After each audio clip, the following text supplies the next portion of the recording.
nous sommes en guerre. On a mis le débat sur la table dans le corps de Christ. Le retour sur Facebook, c'est incroyable.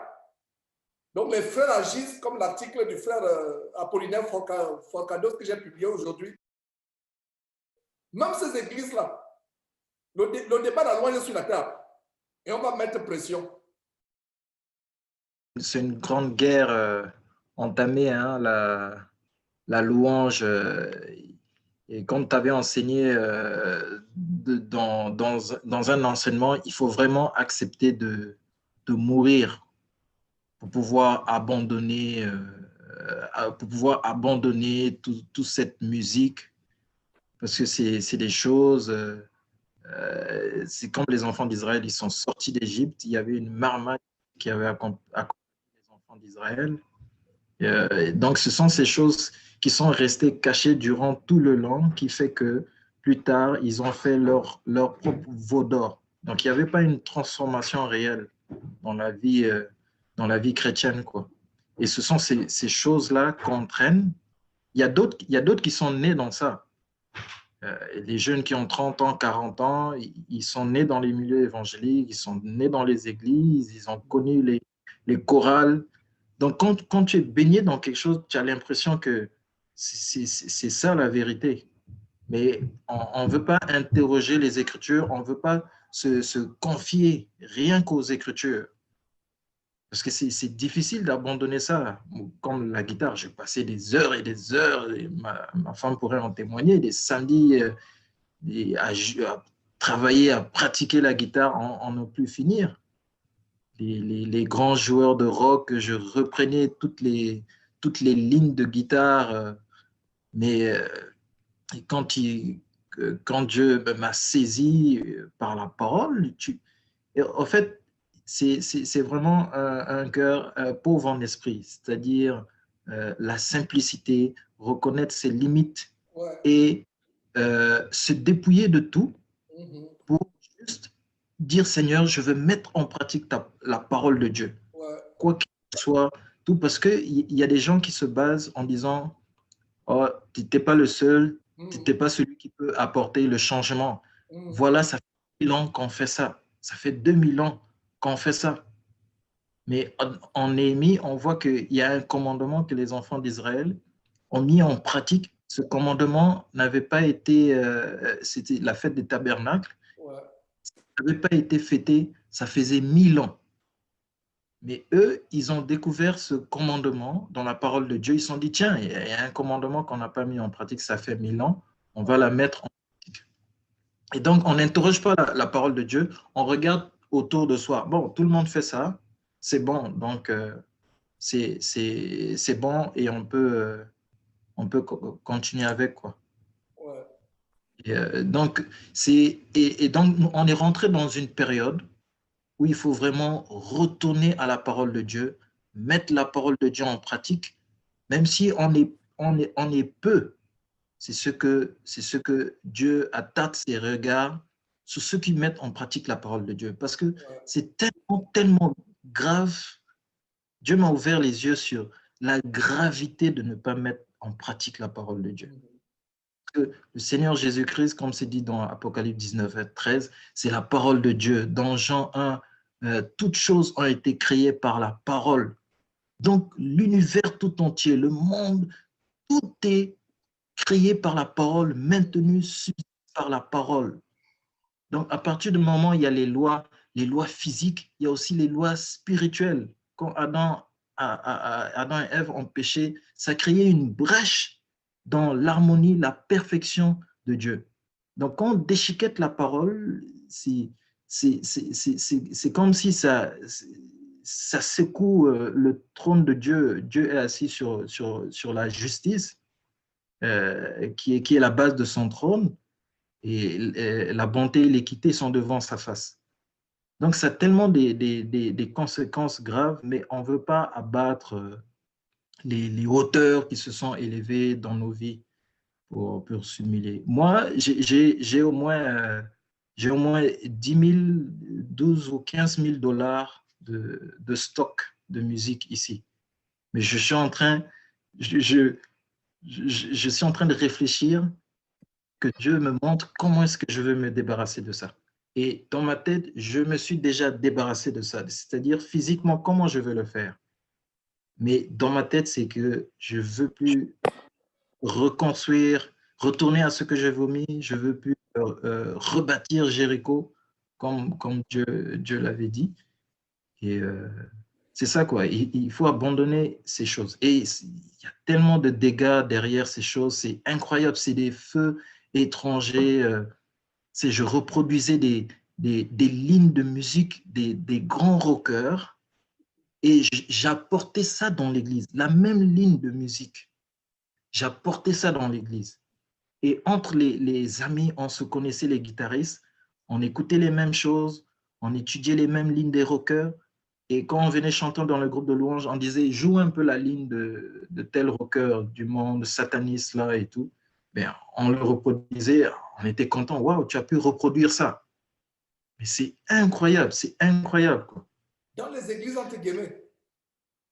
Pardon? Dans les églises, entre guillemets, dans ces églises Oui, bâtiments. oui, dans les églises. Dans les églises, on reproduisait ces lignes-là. La ligne de rock que le rocker sataniste a joué, tu reproduisais ça de A à Z. Quand tu arrives dans l'église, il y a un chant qui passe, tu reproduis la même ligne. Les autres sont contents. Waouh, tu as pu le faire. Donc, c'est des feux étrangers qu'on apportait dans l'église. Mais juste. La fornication, ce qui est plus grave, c'est. Et je vous assure que j'ai fait un posting, c'est comme. C'est hier ou aujourd'hui, j'ai fait un posting. Ça dit que cette parole a jailli dans ma tête. Waouh! Le veau d'or, le veau d'or, le veau d'or. Oui, le veau d'or. Le veau d'or, le veau d'or. Et je vais à Exode chapitre 32 que j'ai enseigné il y a quelques mois. Je n'avais pas fait le rapport entre ce qui s'est passé dans parce que le veau d'or a l'aspect idolâtrie, mais quand ils ont chanté, ils étaient tellement religieux. Mais c'est le veau d'or qui se passe aujourd'hui à cause de la fornication, l'homosexualité, le lesbianisme, l'adultère. C'est un mouvement sale. Oui, oui. Effectivement, c'est le veau d'or. Et comme justement tu dis dans Exode 32, on voit vers la fin d'Exode 32 où maintenant Moïse va faire une séparation entre ceux qui sont pour l'Éternel et qui ne sont pas pour lui. Il va demander ceux qui sont pour l'Éternel qui s'attachent, les Lévites et tout, que les Lévites maintenant s'attachent à Dieu, restent du côté de Dieu. Donc il y a une séparation qui se fait. Ils demandent même de tuer leurs frères. Il y a une séparation qui se fait. Et on est rendu dans ce temps, pendant que les gens sont en train de le veau d'or, et il y a maintenant une séparation qui va se faire, que chacun maintenant choisisse sa voie, soit être pour Dieu, être du côté de Dieu, ou ne pas être avec Dieu. On ne peut pas faire de mélange, on ne peut pas faire du partage. Si tu n'es pas entièrement avec Dieu, si tu n'aimes pas Dieu de tout ton cœur, de toute ton âme, de toute ta force, tu n'es pas avec Dieu parce que Dieu n'accepte pas le partage. Une question qui est pendant Jacobet, qui dit ceci: la danse est-elle dangereuse et à éviter que la musique chrétienne? La danse. Oui, Fred, tu peux répondre, je te laisse le soin de répondre. OK. Déjà, commençons par la dernière partie de la question. Musique chrétienne.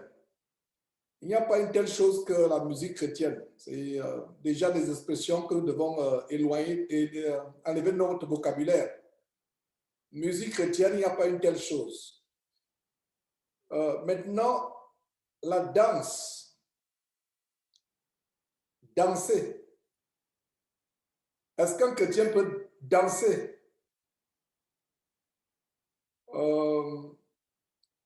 Je vais d'abord commencer par montrer l'apostasie qui se passe dans les soi-disant églises où il y a des ballets, où il y a des danses prophétiques. J'avais dénoncé un faux pasteur du nom de Alain Patrick Tsengue, où il y avait des ballets, les femmes ont des guirlandes, elles tournent. Ça, on appelle ça danse prophétique. Et quand on a fait des recherches pour préparer cette émission, c'était des danses d'invocation aux divinités romaines. C'est des danses d'invocation, ça n'a rien à voir. Donc, il parle des danses prophétiques. Je me demande comment une danse peut être associée à la prophétie quand on parle de danse prophétique. Donc, bien-aimé Jocobette, l'enseignement de ce soir nous montrait comment nous séparer. C'est-à-dire qu'il y a une séparation à faire. La musique, les danses dans les assemblées, c'est du spectacle. Et comme ce postule dont je parlais tantôt, quand on parle de concert, il y a le divertissement derrière. C'est le spectacle, c'est pour divertir. À supposer que, par exemple, une sœur était stérile. Elle ne pensait pas avoir d'enfant. Elle a fait des examens et le médecin lui a dit,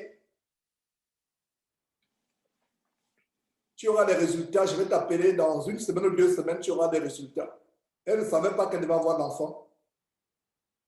Et le médecin, là, au téléphone, il lui annonce la nouvelle. Tu as fait le test de grossesse la dernière fois à la clinique. Je t'annonce que pour la première fois de ta vie, à un âge avancé, pour la première fois, tu as un enfant. De manière spontanée, la sœur se lève dans sa chambre ou dans son salon, se met à chanter les cantiques, à glorifier Dieu, à sauter, à chanter, à danser. Est-ce une mauvaise chose ou une bonne chose? Ce n'est pas une mauvaise chose. De manière spontanée, elle est contente, elle est dans la joie, elle glorifie Dieu. Elle claque les mains, pousse des cris de joie, elle commence à sauter en dansant. Est-ce que c'est une mauvaise chose? Ce n'est pas une mauvaise chose. C'est ça la danse pour louer Dieu, pour glorifier Dieu, pour manifester la joie. Et il y a une chose que je vais dire. Ce que Jésus nous a apporté est au-dessus de la pratique dans l'Ancien Testament. Frères et sœurs, Jésus est notre plus grand modèle, plus grand exemple à suivre. Est-ce qu'on a vu Jésus lors des réunions avec ses disciples? Parce que c'est comme ça que l'Église a commencé. On voit Jésus s'asseoir, il enseigne, il chante ensemble les cantiques, il chantait les cantiques. Il y a un aspect dans la vie de Jésus-Christ que les évangiles ne donnent pas. L'aspect de la réjouissance, l'aspect de rire aux éclats ou dire même rire. Je ne sais pas si quelqu'un verset où il a dit que Jésus ria. L'aspect de la détente, du divertissement. Il y a un moment donné l'aspect des blagues, des plaisanteries. Je donne un témoin, je ne sais pas si c'est avec la réunion avec les frères du Canada, les frères et sœurs du Canada, où il y a plus de 10 ans, nous avons failli être emportés par un faux pasteur coréen, justement qui parlait de danse prophétique et qui avait écrit des livres d'ailleurs que j'ai commandés pour dire que mes frères et sœurs, nous sortons de très loin. Et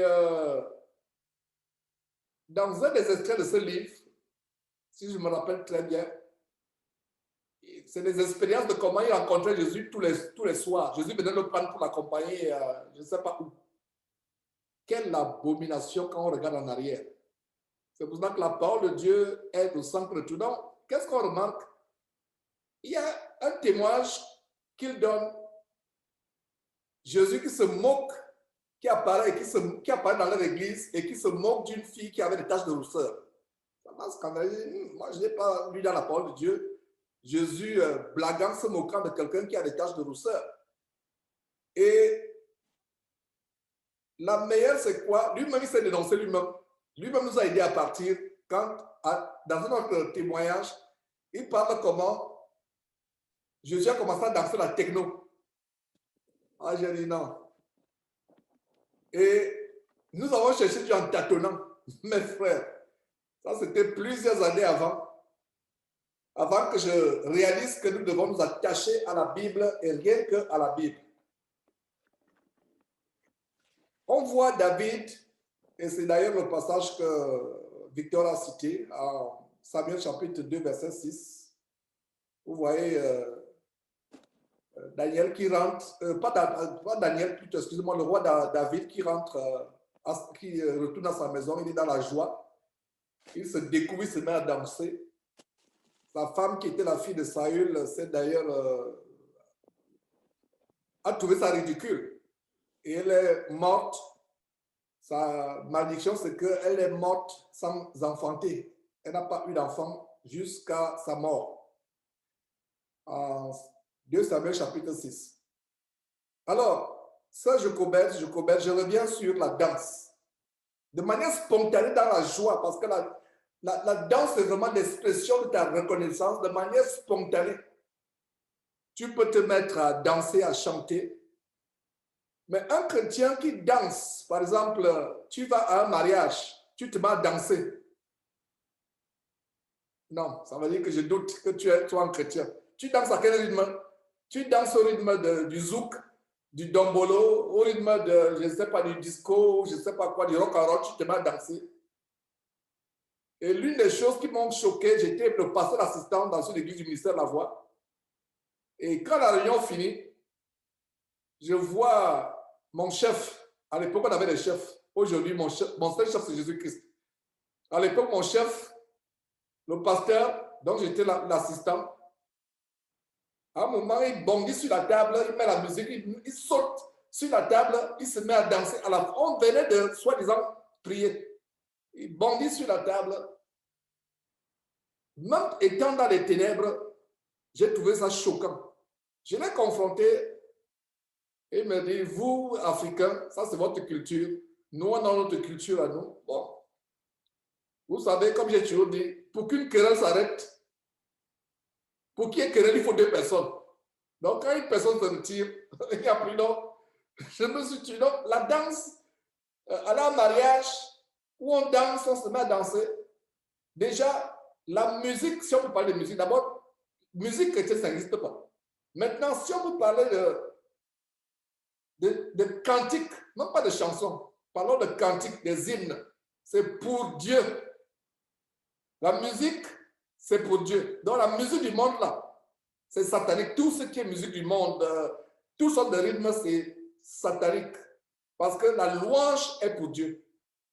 Chanter de manière musicale, comme avec la harpe dans l'Ancien Testament, c'est pour Dieu. Ce n'est pas pour autre chose. Et quelque chose qui n'est pas chanté pour Dieu est chanté pour qui? Pour le diable. Dans le domaine spirituel, il n'y a pas de vide. Je reprends, quelque chose qui n'est pas chanté pour Dieu, quelque chose qui n'est pas dansé pour Dieu, est dansé ou chanté pour Satan. Il n'y a pas de milieu. Il n'y a vraiment pas de milieu. C'est-à-dire que si quelqu'un compose, il n'a égard de Dieu, il ne connaît pas Dieu, il est athée. Dieu n'est pas dedans, c'est le diable, ça loue. Il y a la plupart des musiques. Donc, dans ce monde, je vais dire même 100% des musiques dans ce monde glorifient Satan. Satan savait que, étant au ciel, il était le chef d'orchestre pour la louange à donner à Dieu. Étant jeté sur terre, au ciel, qui avait toute la louange? Dieu. Il est jeté sur terre, qui a toute la louange, toutes les musiques? Satan. J'espère que vous comprenez. C'est tellement choquant cette vérité. C'est une vérité, mais elle est choquante, mais c'est ça. Au ciel, regardez, les anges louent Dieu éternellement. Les anges louent Dieu. Toute la louange au ciel. Au ciel, toute la louange est pour qui? Est pour Dieu. Nous prions souvent la prière que le Seigneur nous a montrée. Pas comme une récitation, mais de temps en temps, nous pouvons prier dans cette prière. Seigneur, je t'en supplie, que ta volonté soit faite sur la terre comme au ciel. Quelle est la volonté de Dieu au ciel? Toute louange. La louange n'est pas à un ange, au vieillard, au chérubin. Non, toute la louange est adressée à Dieu et à son Fils, bien entendu. Quand nous, chrétiens, disons que ta volonté soit faite sur la terre comme c'est au ciel, ça veut dire quoi? Nous, chrétiens, toute louange doit être pour Dieu, mais le monde qui appartient à Satan, toutes les musiques sont adressées à Satan. C'est pour ça que le combat pour la musique, comme il disait en début, quand je parlais avec Wilfried en début, je vous assure que vous vous attaquez à la musique. C'est une guerre, c'est la guerre la plus grande que vous avez lancée. Et c'est une guerre dans laquelle nous engageons avec foi. Parce que c'est une guerre terrible. Donc, on vous a mis dans un mariage, vous mettez à danser, les gens dansent. Ah non. Tu ne danses pas. Si tu vas, peut-être quelqu'un t'invite. La Bible dit, suivre avec ceux qui se réjouissent. Bon, les gens de ta famille, si on t'invite, si tu veux y aller, tu peux aller, mais se mettre maintenant à danser comme les autres. Tu danses quoi? Les musiques du monde. Mais je sais que ta question, c'était par rapport à nous chrétiens. Nous chrétiens aujourd'hui, il peut arriver que spontanément tu danses. Maintenant, si tu es dans une assemblée, ceux qui sont encore dans ces assemblées, ces églises bâtiments, on dit, nous aurons un programme de ballet. Nous aurons les danses pour Christ, danse prophétique, ballet prophétique, organisé, on fait des répétitions. Tout le monde lance le pied à gauche, tout le monde lance le pas à droite, tout le monde met la tête à gauche, tout le monde met la tête à droite. Vous commencez à faire les ballets, vous tournez avec les guirlandes. Dieu n'est pas dedans. Ça, c'est le divertissement sur le spectacle. Mais de manière spontanée, il peut arriver que tu pousses des cris de joie, tu danses, de manière spontanée, il peut arriver. Et généralement, ça doit se faire dans ta chambre, dans ta maison, ou avec vraiment des frais. Imaginez qu'on annonce une bonne nouvelle, tu entonnes un cantique, tu te mets de manière spontanée. Mais ce n'est pas quelque chose qu'on va faire qu'on aura un programme de danse, il y aura des répétitions, il y aura des... Non, Dieu n'est pas dedans. Même les répétitions de chansons, on ne répète pas. Il peut arriver, par exemple, qu'il y a un cantique que tu veux que tout le monde chante. Imagine que le cantique Achille voulait le chanter, nous ne savons pas le chanter, nous apprenons les paroles, ça c'est autre chose. Mais faites des répétitions. Quand il y a répétition, ça veut dire qu'il y a un spectacle. Je ne sais pas si c'est clair. Très bonne question par rapport aux danses. Et même dans l'Ancien Testament, il n'y avait pas une pratique de danse où, regardez, Marie, Exode chapitre 15, après la délivrance, c'est de manière spontanée qu'elle prend le tambourin. C'est de manière spontanée. Ce n'est pas qu'on s'est préparé que quand il traversait la mer Rouge, pendant qu'il traversait à sec, il y avait des répétitions. Marie a commencé à répéter, à faire des répétitions de tambourin. Non, c'est de manière spontanée. Il peut arriver de manière spontanée que tu prends le tambourin, tu commences à taper, tu te mets spontané. Mais quand c'est une pratique où c'est des choses bien structurées, organisées, ça devient du divertissement. Le divertissement.